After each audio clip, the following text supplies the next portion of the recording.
दोस्तों इमेजिन करो एक छोटी सी 7 साल की लड़की जो नॉर्मल बच्चों से अलग है क्योंकि उसका दिमाग मैथमेटिक्स के जीनियस प्रोफेसर से भी ज़्यादा तेज चलता है।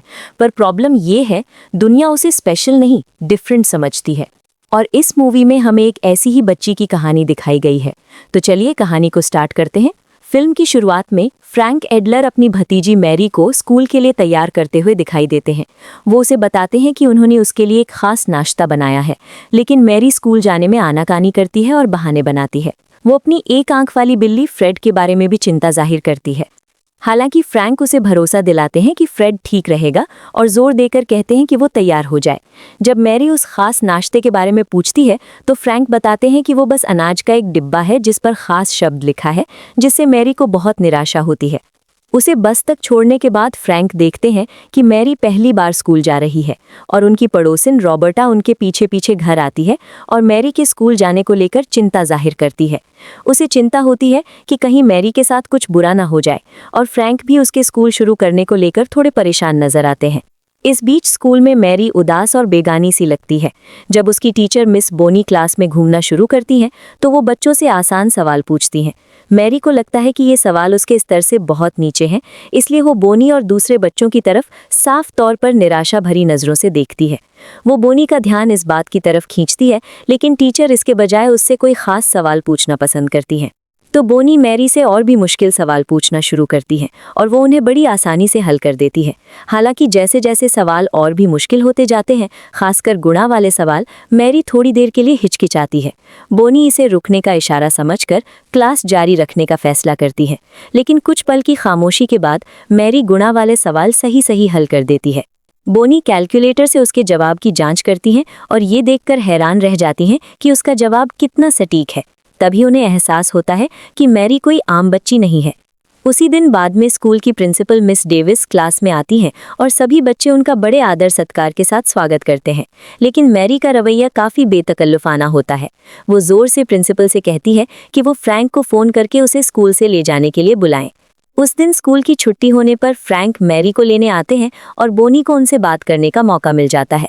वो फ्रैंक को ये समझाने की कोशिश करती हैं कि मैरी कोई आम बच्ची नहीं है, लेकिन फ्रैंक उनकी चिंताओं को ये कहकर टाल देते हैं कि मैरी ने गणित के सवालों को हल करने के लिए बस जैको ट्रैक्टनबर्ग तरीके का इस्तेमाल किया था, एक ऐसा तरीका जो उन्होंने खुद बचपन में सीखा था। बोनी, जो अभी भी उत्सुक थी, बाद में उस तरीके के बारे में पता लगाती है और उससे प्रभावित होती है। इसी बीच फ्रैंक को एक नाव पर काम करते हुए देखा जाता है और मैरी पूछती है कि क्या वे उसे टेस्ट ड्राइव के लिए ले जा सकते हैं। वे समुद्र तट पर एक साथ समय बिताते हैं और अलग अलग चीज़ों के बारे में बातें करते हैं। फ्रैंक मैरी से कहता है कि उसकी माँ चाहती होगी कि वो दोस्त बनाए, इसलिए स्कूल के एक ओपन डे के दौरान मैरी फ्रेड को स्कूल ले आती है और उसे अपने सहपाठियों को दिखाती है। वो बताती है कि फ्रेड की सिर्फ एक आंख है, और जब दूसरे बच्चे पूछते हैं कि उसकी दूसरी आंख कैसे चली गई तो मैरी कहती है कि उसे नहीं पता, क्योंकि उसे वो कूड़े में मिला था और उसने उसे बचाया था। इसी बीच बोनी मैरी के साथ अपना रिश्ता मजबूत करती रहती है। वो उसे चुनौती देने के लिए अतिरिक्त क्लास वर्क देती है, क्योंकि वो जानती है कि वो उसे जल्दी पूरा कर सकती है। मैरी को ये चुनौती पसंद आती है और आखिर में दोनों एक दूसरे को प्यार भरी स्नेहपूर्ण मुस्कान देते हैं। जैसे जैसे बोनी मैरी के करीब आती जाती है, वो एडलर परिवार के बारे में पता लगाना शुरू कर देती है। वो सबसे पहले फ्रैंक के बारे में जानकारी खोजने की कोशिश करती है, लेकिन उसे कुछ नहीं मिलता। इसके बजाय उसे फ्रैंक की दिवंगत बहन डायन के बारे में कुछ बातें पता चलती हैं। डायन गणित में एक असाधारण रूप से होशियार बच्ची थी। MIT के प्रोफेसर सीमोर शैंकलैंड के हवाले से कहा गया है कि डायन का दिमाग इतना तेज था कि वो दुनिया को बदल सकती थी। हालांकि बॉनी की खोज से ये भी पता चलता है कि डायन ने 27 साल की उम्र में दुखद रूप से अपनी जान ले ली थी और अपनी बेटी मैरी को फ्रैंक की देखरेख में छोड़ गई थी। इन बातों का पता चलने पर बॉनी ने फ्रैंक से एक स्थानीय बार में मिलने का फैसला किया, जहां फ्रैंक ने अपनी बहन के बारे में उससे खुलकर बात की। उसे याद आता है कि एक शाम डायन छोटी मैरी को लेकर उसके घर आई थी और उससे बात करना चाहती थी। उस समय फ्रैंक एक डेट पर जाने की जल्दी में था और उसने डायन से कहा कि जब वो वापस आएगा तब उसकी बात सुनेगा। उस रात जब फ्रैंक घर लौटा तो उसने देखा कि मैरी सोफे पर सो रही थी, जबकि डायन बाथरूम के फर्श पर मृत पड़ी थी।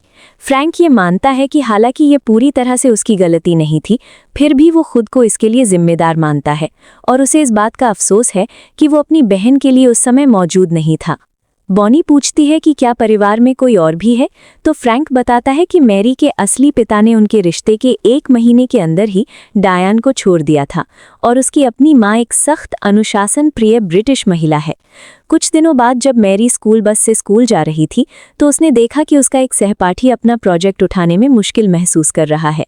शुरू में उसे चिंता हुई कि कहीं उसका अपना प्रोजेक्ट उतना अच्छा तो नहीं है, लेकिन ऐसा सोचने से पहले ही 12 साल का एक लड़का उस लड़के को तंग करने लगता है। वो उसे ठोकर मारता है जिससे उसका प्रोजेक्ट टूट जाता है। दूसरे बच्चे भी उसे चिढ़ाने में शामिल हो जाते हैं, लेकिन मैरी उस लड़के का बचाव करने के लिए आगे आती है। वो उन तंग करने वाले बच्चों से रुकने के लिए कहती है और आखिर में वो अपने हाथ में पकड़ी हुई एक किताब से उस तंग करने वाले लड़के के चेहरे पर मार देती है। बाद में फ्रैंक को स्कूल बुलाया जाता है जहां वो उस लड़के को देखता है जिसकी नाक से अभी भी खून बह रहा होता है। वो तुरंत मैरी को देखता है और ये पक्का करता है कि वो ठीक है, जिसके बाद वो प्रिंसिपल के दफ्तर की ओर जाता है। अब प्रिंसिपल के सामने फ्रैंक को मैरी के हालिया व्यवहार पर ध्यान देने की ज़रूरत का एहसास कराया जाता है। प्रिंसिपल इस बात पर जोर देती है कि हिंसा किसी भी हाल में स्वीकार्य नहीं है। इस पर फ्रैंक उसे भरोसा दिलाता है कि मैरी इस बात को समझ जाएगी और साथ ही वो अपनी भतीजी पर इस बात का गर्व भी जाहिर करता है कि उसने एक तंग करने वाले लड़के के खिलाफ आवाज़ उठाई। बातचीत के दौरान डेविस सुझाव देता है कि मैरी की असाधारण प्रतिभा को देखते हुए उसे प्रतिष्ठित Oaks Academy for Gifted Education में दाखिला मिलना चाहिए, जहां वो बौद्धिक रूप से खूब तरक्की कर सकती है। हालांकि आर्थिक चिंताओं के कारण फ्रैंक हिचकिचाता है। फिर डेविस बताता है कि मैरी को पूरी छात्रवृत्ति मिलेगी जिसे कोई खर्च नहीं होगा। इसके बावजूद फ्रैंक प्रस्ताव को ठुकरा देता है और जोर देता है कि मैरी का पालन पोषण सामान्य तरीके से होना चाहिए और उसे नियमित स्कूल में जाना चाहिए। हालांकि इस फैसले से फ्रैंक को ये संदेह होता है कि क्या वो सही कर रहा है, और बैठक के बाद जब बॉनी उससे धीरे से सवाल करती है तो वो अपनी यही भावनाएं उसके साथ साझा करता है। इस बीच मैरी अपने कामों की जिम्मेदारी लेती है, अपने क्लासमेट से माफ़ी मांगती है और क्लास से ये भी कहती है कि वो उसके क्लासमेट जस्टिन के आर्ट प्रोजेक्ट में की गई मेहनत को सराहें। उसी दिन बाद में घर पहुंचने पर फ्रैंक और मैरी ये देखकर हैरान होते हैं कि उनकी दादी एवेलिन उनका इंतजार कर रही हैं।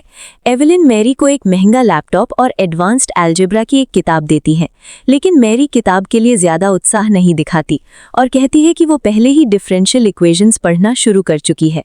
फ्रैंक ये पक्का करता है कि मैरी अपनी दादी को तोहफे के लिए धन्यवाद दे। हालांकि एवेलिन उनके सादे रहन सहन से प्रभावित नहीं होती। इससे दोनों के बीच तनाव बढ़ जाता है क्योंकि एवेलिन अपनी नाराज़गी जाहिर करती है और मैरी के लिए एक ज़्यादा बेहतर माहौल की मांग करती है। वो तो अधिकारियों को शामिल करने की धमकी भी देती है। अगले दिन लंच के दौरान वो फ्रैंक को चेतावनी देती है कि मैरी की कस्टडी के लिए कानूनी कार्रवाई जल्द ही शुरू हो सकती है। एवेलिन को लगता है कि डायन उनकी चिंताओं से सहमत होगी, लेकिन फ्रैंक इस बात से पूरी तरह असहमत होता है। एवेलिन फ्रैंक पर यह आरोप लगाती है कि वो मैरी की परवरिश के लायक नहीं है और आखिरकार वो इस मामले को कोर्ट में ले जाने का इरादा जाहिर करती है। जैसे जैसे समय बीतता है फ्रैंक मैरी के और करीब आने की कोशिश करता है।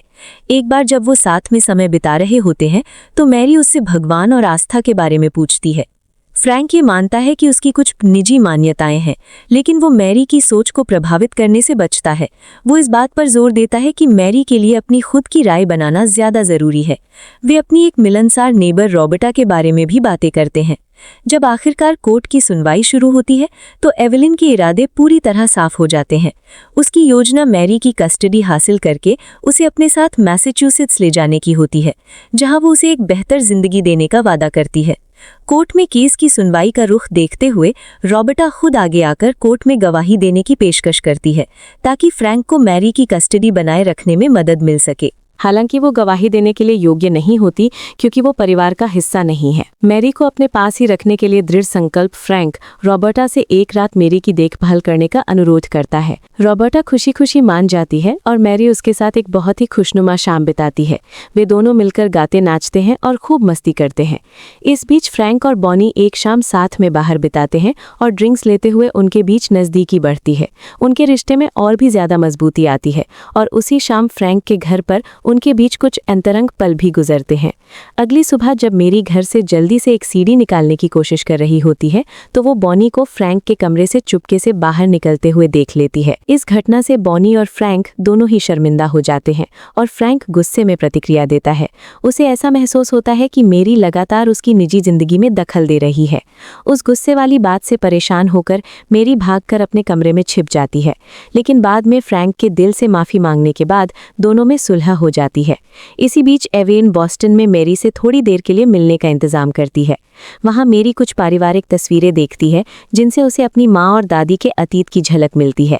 एवलिन उसे MIT ले जाती है और उसे 7 मिलेनियम प्रॉब्लम्स और पॉइंटकेयर कंजेक्चर पर ग्रेगोरी पेरिलमैन के काम के बारे में कहानियां सुनाती है। एवलिन डायन के नेवियर-स्टोक्स समीकरण को हल करने के अधूरे प्रयासों पर अफसोस जताती है और सोचती है कि डायन को कितनी तारीफ मिल सकती थी।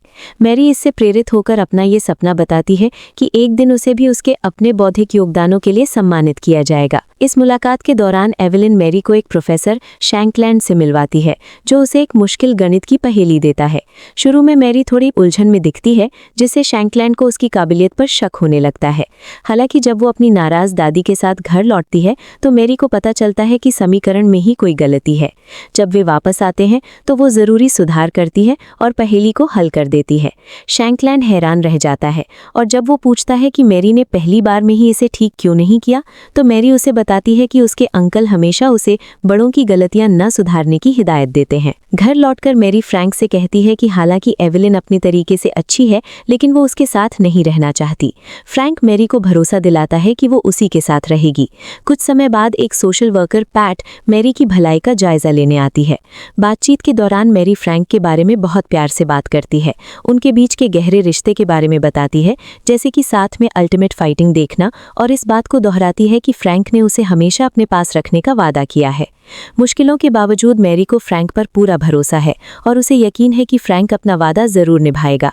जब पैट मैरी से पूछती है कि उसे ऐसा क्यों लगता है कि फ्रैंक उसकी देखभाल करना चाहता है तो वो पूरे आत्मविश्वास से जवाब देती है कि फ्रैंक ने हमेशा शुरू से ही उसकी बुद्धिमानी की परवाह किए बिना उससे प्यार किया है। कोर्टरूम में वापस आने पर मामला और भी ज्यादा दिलचस्प हो जाता है जब मैरी का असली पिता वहां आता है और मैरी की कस्टडी के लिए एवलिन का साथ देता है। हालांकि फ्रैंक का वकील उसकी अज्ञानता को उजागर करके उसे शर्मिंदा कर देता है। उसे मैरी का बीच का नाम भी नहीं पता होता और वो उससे कभी मिला भी नहीं होता। उसकी इस गैर मौजूदगी की वजह से फ्रैंक कोर्ट में केस जीत जाता है। बाद में एवलिन फ्रैंक से कहती है कि उसे उन दोनों के बीच की ये दूरी अच्छी नहीं लगती, लेकिन फ्रैंक उसे याद दिलाता है कि वे हमेशा से ही एक दूसरे के विरोधी रहे हैं। घर पर मैरी खुद को अपने कमरे में बंद कर लेती है और अपने पिता की गैर मौजूदगी में फूट फूट कर रोती है। उसके पिता शहर में होने के बावजूद उससे मिलने की कोई कोशिश नहीं करते। फ्रैंक मैरी का मूड ठीक करने के लिए उसे और रॉबर्टा को एक अस्पताल ले जाता है जहां वे एक नवजात बच्चे के जन्म को देखते हैं। इंतजार करते समय फ्रैंक मैरी के अपने जन्म की कहानी सुनाता है और बताता है कि जब वो इस दुनिया में आई थी तो उस समय कितनी खुशी और उत्साह का माहौल था। आखिरकार मैरी मैटर्निटी वार्ड में मौजूद दूसरे परिवारों के साथ मिलकर खुशियां मनाती है और उसका मूड पूरी तरह से बदल जाता है। जब केस की सुनवाई दोबारा शुरू होती है तो एवलिन को गवाही देने के लिए बुलाया जाता है। अपनी गवाही के दौरान उसने डीएन के बेसबॉल खेलने के बारे में बात की और इससे फ्रैंक के वकील ने डायना के बचपन के बारे में उससे सवाल किया। डायना की पढ़ाई लिखाई पर एवलिन का अत्यधिक ध्यान, जिसके कारण उसका सामान्य जीवन या पाठ्येतर गतिविधियां उपेक्षित थीं, विवाद का एक गर्मागर्म मुद्दा बन गया। वकील ने डायना के उस विद्रोही स्वभाव को भी याद किया जब वो अपने पहले प्यार पॉल के साथ वर्मोंट में स्कीइंग करने भाग गई थी। एवलिन की कठोर प्रतिक्रिया, जिसमें कानूनी कार्रवाई भी शामिल थी, ने डायना को तबाह कर दिया, जिसके कारण उसने 1999 में आत्महत्या का प्रयास किया। एवलिन अपने कार्यों का बचाव करते हुए कहती है कि उसने एक अच्छी मां बनने की कोशिश की। जब फ्रैंक अंततः गवाही देता है तो वो स्वीकार करता है कि वो एक स्वतंत्र नाव मरम्मतकर्ता के रूप में काम करता है। एवलिन के वकील ने मैरी की शिक्षा, स्वास्थ्य देखभाल और उस घटना का हवाला देते हुए जिसमें मैरी ने एक स्कूली बदमाश का सामना किया था, उसकी देखभाल करने की उसकी क्षमता पर संदेह जताया।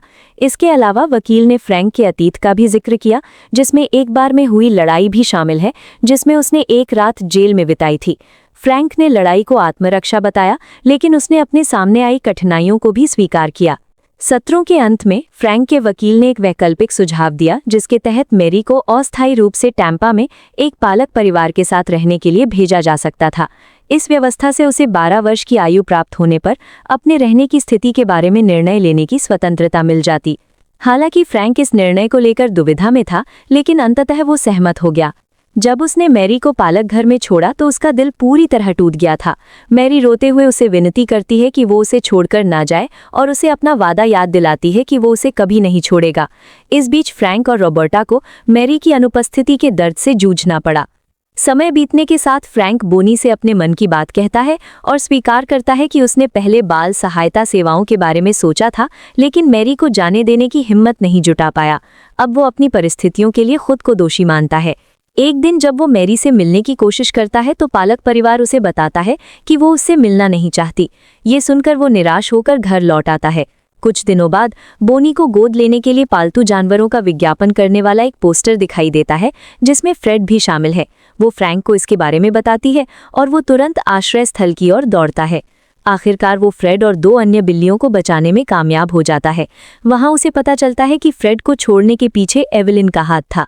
इस बात से क्रोधित होकर फ्रैंक और रॉबर्टा मैरी से मिलने के लिए टैम्पा की ओर चल पड़ते हैं। अपनी यात्रा जारी रखते हुए फ्रैंक पहले कुछ फाइलें प्राप्त करता है। जब वे पहुंचे तो फ्रैंक को शक हुआ कि एवेलिन आसपास ही है और आखिरकार उसने एवेलिन को एक चौंकाने वाली बात बताई। फाइलें वे दस्तावेज थे जो साबित करते थे कि डायन ने नेवियर स्टोक्स समीकरण का प्रमाण पूरा कर लिया था। उसने खुलासा किया कि डायन चाहती थी कि ये एवेलिन की मृत्यु के बाद ही प्रकाशित हो, जिससे डायन के जीवन पर एवेलिन के नकारात्मक प्रभाव की पुष्टि हुई। अपराध बोध से व्याकुल एवेलिन आखिरकार हार मान लेती है और मैरी को फ्रैंक के पास लौटने देती है। मैरी और फ्रैंक खुशी खुशी सुलह कर लेते हैं और रॉबर्टा के साथ गाड़ी में बैठकर चले जाते हैं। आखिरकार फिर से मिलकर उन्हें राहत मिलती है। घर वापस आकर एवेलिन डायन के आंसुओं से भीगे नोट्स और रेखाचित्रों को देखती है। आखिरकार वो भी फूट फूट कर रोने लगती है। बाद में वो MIT से संपर्क करने में कामयाब हो जाती है, शैंक लाइन से बात करती है और प्रकाशन के लिए अपॉइंटमेंट का अनुरोध करती है। फिल्म के अंत में मैरी विश्वविद्यालय में पढ़ना शुरू करती है। आखिरकार अपने सपनों की उपलब्धियां हासिल करती है, लेकिन उसे अभी भी अपने बचपन की गतिविधियों में आनंद मिलता है। क्लास के बाद फ्रैंक उसे लेने आता है और उसे रेने डेकार्टेस के अस्तित्व पर लिखे लेखों की एक प्रति देता है।